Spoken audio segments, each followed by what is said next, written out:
नमस्कार मंडळी, कशात सगळे मजेत ना? मजेत असलंच पाहिजे बघा. लेक आलेला आहे त्याच्यामुळे आम्ही एवढं मटण आणलंय. हे 1 किलो मटण आहे. त्याला साहित्य म्हणाल ना तर मी इकडे घेतलंय हा सुकवलेला कांदा आहे माझ्याकडे बघा. सुकवलेला कांदा आहे ना तो असा चुरगून घेते मी आणि या मटणावर टाकते. त्याचबरोबर आहे ना अद्रक, लसूण, कोथिंबीर, मिरची चा ठेचा केलेला आहे. म्हणजे मी इकडे ठेचलेला आहे ते मी याच्यात टाकणार आहे. थोडीशी हळद आणि आता हे याला आहे ना छान असं मिक्स करून घेते. बघा लेकानी आहे ना चॉप आणले, कलेजी आणली आहे. म्हणजे सगळे पार्ट आणलेले आहेत आणि असं छान असं बनवायचंय, पण वेगळ्या पद्धतीने बनवते बघा.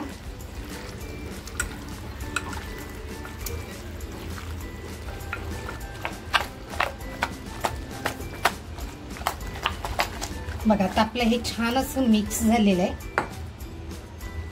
इथे थोडासा ना खड्डा करते बघा, कारण मी काहीतरी वेगळं बनवतेय. इकडे आहे ना कोळसा तापत ठेवलेला आहे.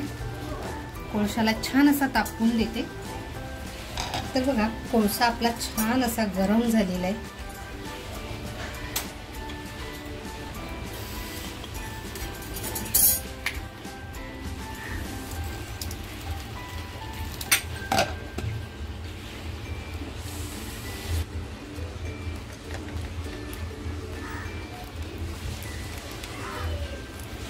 तर बघा असं स्मोक छान लागलेला आहे.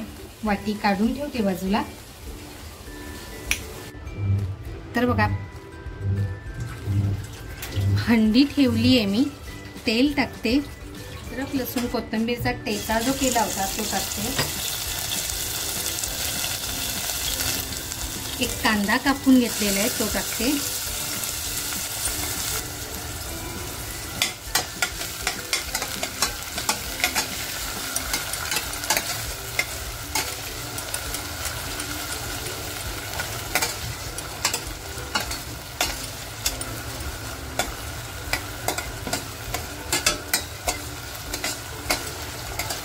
आपल्याला कांदा आहे ना साधारण लालसर करून घ्यायचा आहे.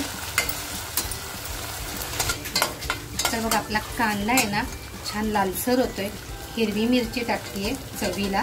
आमच्याकडे ना तिखट खूप खाल्लं जातं. लाल मिरची टाकतीये. सुका कांदा बघा, सुकवलेला कांदा आहे ना तो टाकते आता याच्यामध्ये.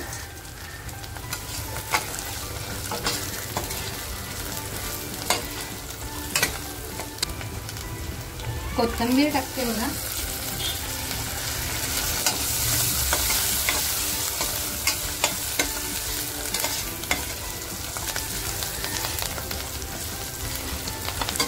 बघा आपला कांदा, मिरची वगैरे असं छान लालसर झालेलं आहे.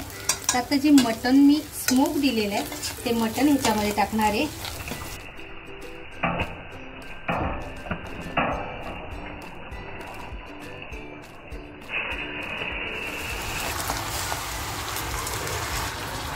आता बघा ह्याच्यामध्ये मी दही वगैरे काहीच वापरलेलं नाहीये, पण खाण्यासाठी म्हणाल ना आहा ह्याची चव अप्रतिम लागते.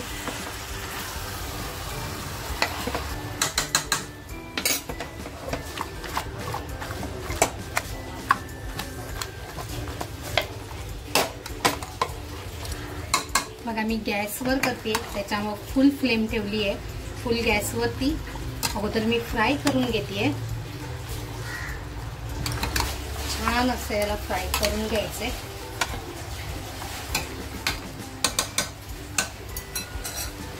बघा थोडा वेळ आहे ना म्हणजे एक 10 मिनिटासाठी वाफेवर ठेवून देते. म्हणजे मंद आचेवर ठेवून देते. 10 मिनिटं आपल्याला हे अजिबात खोलून बघायचं नाहीये. तर बघा आपली 10 मिनिटं झालेली आहेत. मटण बघूया आपण. बघा मटणाला छान असं पाणी सुटलेलं आहे. आता मी हे मटण आहे ना वाफेवर बनवणार आहे. खरं सांगू का याला स्मोक येतो. इतका सुंदर घमघमाट सुटलेला आहे. की माझी मांजरं आहेत ना ती आता आतमध्ये यायला लागलेत हळूहळू. झाकण ठेवते आणि झाकणावर पाणी ठेवते. हे पाणी आहे ना भांड धुवून घेतलेलंच पाणी आहे, कारण आपण हेच पाणी वापरणार आहोत.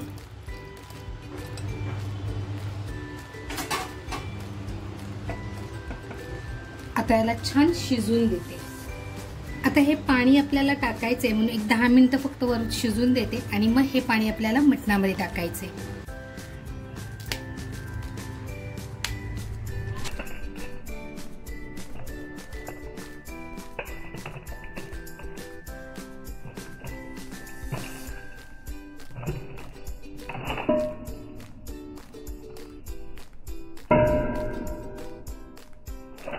बघा मसाल्यामध्ये मी घेतलाय 1 कांदा, त्याच्यानंतर हे 1 वाटी सुकं खोबरं घेतलेलं आहे.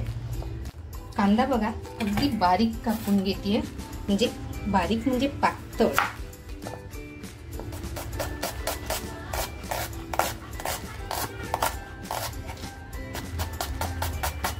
बघा कढई छान तापलेली आहे, तेल टाकते. तेल बघा गरम झाले. जो कांदा कापून घेतलाय तो कांदा टाकते.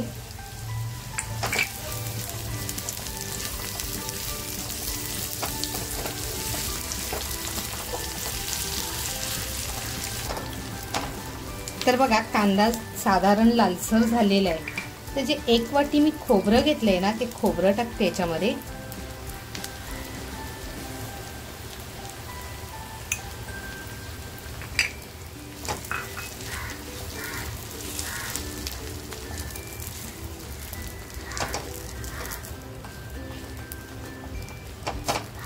आपल्याला हे आहे ना स्लो फ्लेम वरती छान असं खरपूस भाजून घ्यायचंय.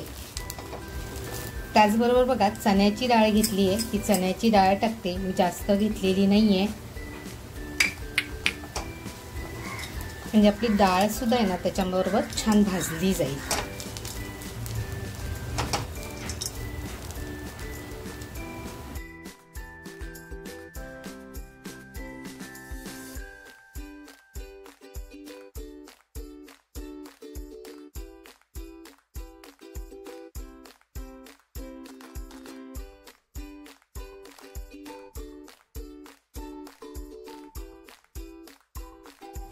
मग आपला मसाला आहे ना छान असा खरपूस भाजून झालेला आहे.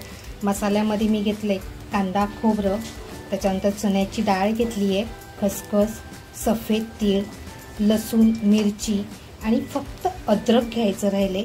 ते आता मी अद्रक टाकणार आहे. मग आता अद्रक टाकतेय.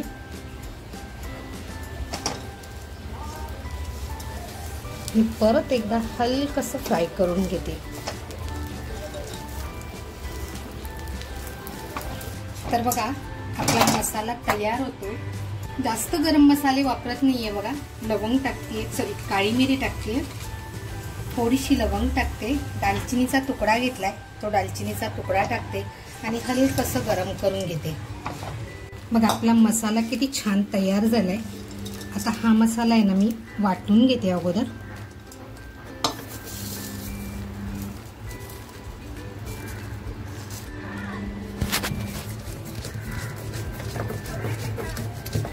मसाला आहे ना थोडासा टेचून घेते आणि मग बारीक असं वाटून घेते. खरं म्हणाल ना तर पाट्यावर वाटलेल्या मसाल्याची चव आहा एकदम लज्जतदार. खाणारे खवय्ये असतील ना तर बनवण्यामध्ये सुद्धा फार आनंद असतो आणि तो आनंद मला मिळतोय ह्याचा मला प्रचंड आनंद आहे की माझ्या घरामध्ये खाणारे सगळे खवय्ये आहेत. मित्रांनो चण्याची डाळ टाकण्याचं कारण असं आहे की रश्शाला आहे ना दाटसरपणा येणार आहे त्याच्यामुळे.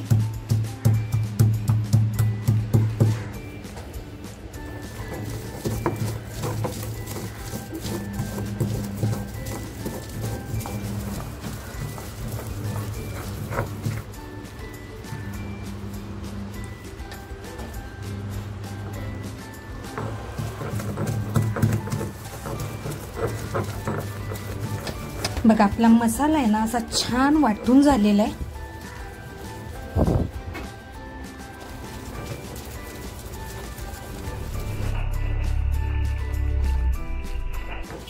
बघा आपला मसाला आहे ना पूर्ण वाटून झालेला आहे। मी ह्याच्यामध्ये अजिबात पाण्याचा वापर केलेला नाही। बघा खोबऱ्याचं तेल असं किती छान सुटलेलं आहे आणि त्याच्यावरतीच हा मसाला मी टेचलेला आहे, म्हणजे जास्त बारीक नाही केलेला आहे। मला जसा पाहिजे होता ना तसाच मी फक्त करून घेतलाय। तर बघा आता हा मसाला मी झालेला आहे, काढून घेते। बघा याचा असा गोळा करून घेते, कारण एवढा मसाला मला आज लागणार नाही। जर मी पाट्यावर वाटते तर मी एक्स्ट्रा घेतलं होतं म्हणून एवढा मसाला झालाय। तर बघा आता हा मसाला इथला आहे ना मी काढून ठेवणार आहे थोडासा, आणि आत्ताला जो लागणार आहे तेवढ्या मसाल्याचाच वापर करणार आहे।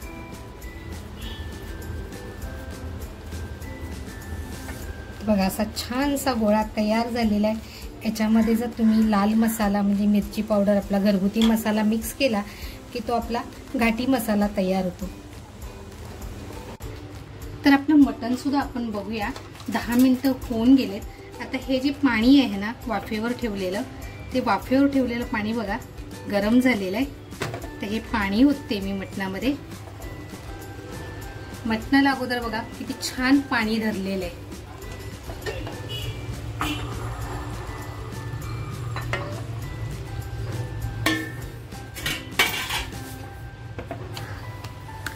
आणि आता बघा हे छान असं फिरून घेतले, आणि मटणाचं पाणी प्यायला एक मांजर, मोठा मांजर आलेला आहे। माझ्या लेकाला ना मटणाचं पाणी खूप आवडतं। तर बघा पाणी छान मिक्स करून घेतले मी, त्याच्यावर झाकण ठेवून पाणी ठेवते आणि मीडियम गॅसवरती शिजून देणार आहे।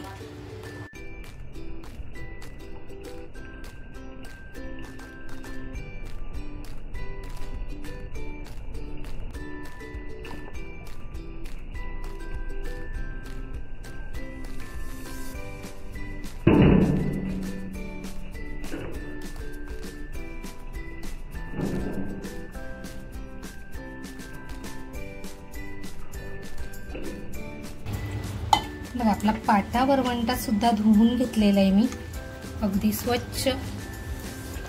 आपलं मटण सुद्धा बघूया कुठपर्यंत पोचलेलं आहे। वाव जबरदस्त। हे जे वरती गरम पाणी आहे ते पण याच्यामध्ये टाकून घेते, म्हणजे वेस्ट जाणार नाही। आता गॅसची फ्लेम आहे ना ती फुल करते। मी पाणी ह्याच्यासाठी टाकलं, माझ्या मुलांना ह्यातलं सूप पाहिजे होतं म्हणून मी पाणी टाकले। आता आपण मटण शिजले की नाही ते चेक करूया। बघा थोडंसं मटण शिजायला बाकी आहे, तर परफेक्ट झालेलं आहे। अगोदर आहे ना मी माझ्या मुलाला ह्यातलं सूप देते। तर बघा मुलांना सूपसाठी बाजूला काढते। याच्यामध्ये मी अजून मीठ टाकलेलं नाहीये, आणि हे असंच अळणी पाणी आमच्याकडे जास्त पियालं जातं। मुलांसाठी हे सूप काढलेलं आहे, मुलांना सूप देते पियायला। बघा सूप दिल्यानंतर आहे ना थोडंसं आपलं मटण शिजलं पाहिजे। जे वाटणाचं पाणी निघाले ते पाणी मी वरती ठेवते आणि परत एकदाशी छान उकळी येऊन देते, म्हणजे आपलं तोपर्यंत मटणही शिजेल।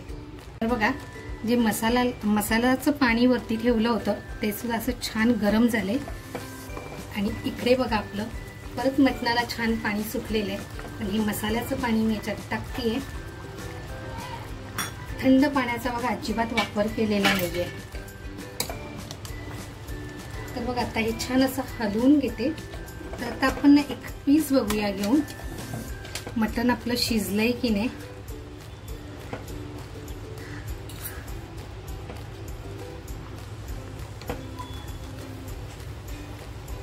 शिजलंय बघा आपलं मटण छान शिजलेलं आहे। बघा एवढा मसाला मी आत्ताला घेतला आणि एवढा मसाला काढून ठेवते। उद्या जेव्हा दुसरी एखादी भाजी बनवेल त्यावेळेस हा मी मसाला वापरणार आहे। तर बघा हा मसाला बाजूला करून ठेवते। तर बघा ज्या कढईमध्ये मी मसाला भाजला होता त्याच्यातच तेल टाकते। बघा तेलामध्ये आहे ना घरगुती मसाला टाकते, तेल जास्त तापलेलं नाहीये, झणझणीत बनवतेय। मी मिरच्या सुद्धा घेतलेल्या आहेत।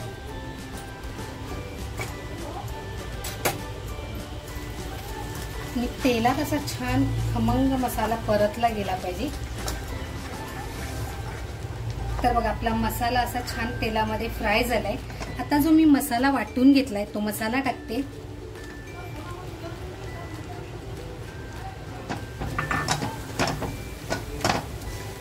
आणि बघा आता हा छान मसाला परतवून घेते.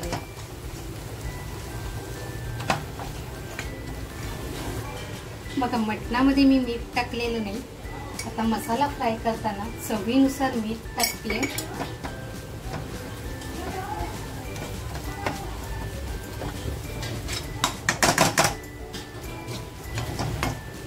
मसाल्याचा कलर बघा किती जबरदस्त अप्रतिम आलेला आहे.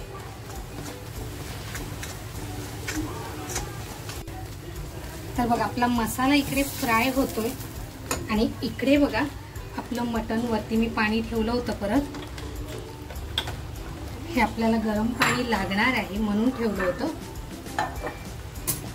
आता जो हा मसाला आहे तो मी या मटणामध्ये टाकतेय.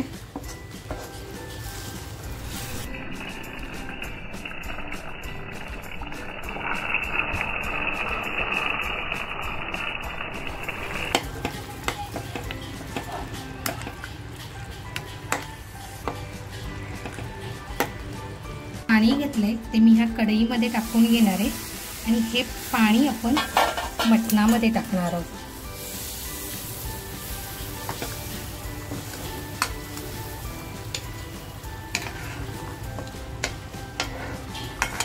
म्हणजे बघा आपलं काहीच वेस्ट गेलेलं नाही.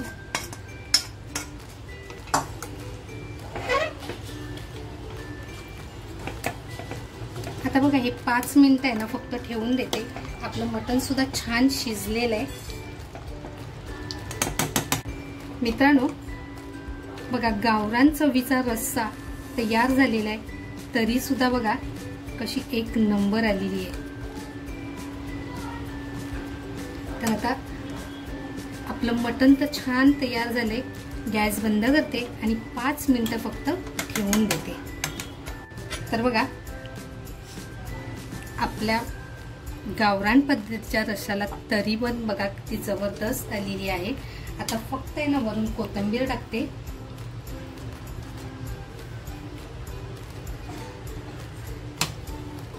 बघा गरम गरम तांदळाची भाकरी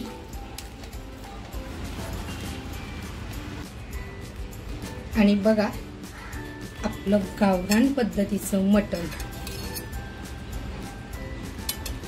मित्रांनो गावरान पद्धतीने झणझणीत हा मटणाचा बनवलेला रस्सा आणि तांदळाची भाकरी आजचा आमचा मेनू. ही रेसिपी तुम्हाला कशी वाटली? चॅनलवर नवीन असाल तर सबस्क्राईब करायला विसरू नका. तुमच्या मित्रपरिवारामध्ये रेसिपी शेअर करा आणि त्याचबरोबर स्वतःची काळजी घ्या. थँक्यू. लेक आता रिव्ह्यू देणार आहे. कसं झालंय? शिजलंय का परफेक्ट?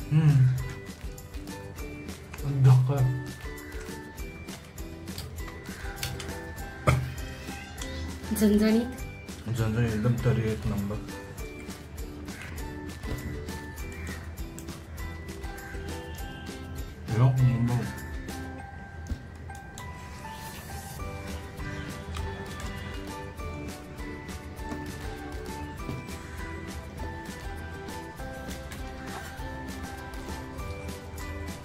Ja,